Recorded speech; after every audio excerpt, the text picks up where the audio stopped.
Pan, biarin Pan, biarin aja, biarin. La ilaha illallah. Komat. Langsung komat nak.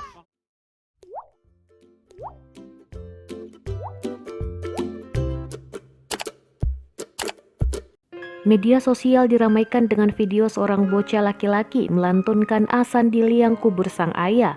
Anak laki-laki tersebut mengumandangkan azan sembari berjongkok di dalam liang kubur sang ayah ditemani seorang laki-laki dewasa. Tampak ia mengenakan baju koko berwarna hijau, sarung merah, dan peci berwarna hitam. Di akhir video, tepatnya di bagian akhir lafal azan, anak laki-laki tersebut tak kuasa menahan tangis. Meski tangisnya pecah, namun ia tetap melantunkan azan hingga usai dan melanjutkan dengan iqamah. Video tersebut diunggah oleh akun TikTok @elisa dan telah dilihat oleh jutaan orang. Sementara itu diketahui pengunggah dan perekam video tersebut ialah Elisa Cahyati. Elisa merupakan anggota keluarga dari anak laki-laki tersebut yang bernama Jana Wahyudi atau akrab disapa Wahyu. Wahyu diketahui saat ini berusia 14 tahun dan duduk di bangku kelas 2 SMP. Hal itu disampaikan oleh Elisa saat dihubungi tribunnews.com pada Rabu 10 Februari 2021.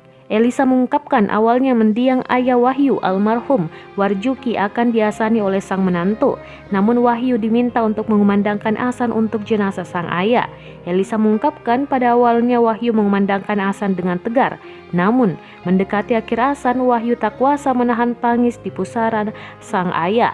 Sontak hal itu membuat suasana di pemakaman menjadi haru biru.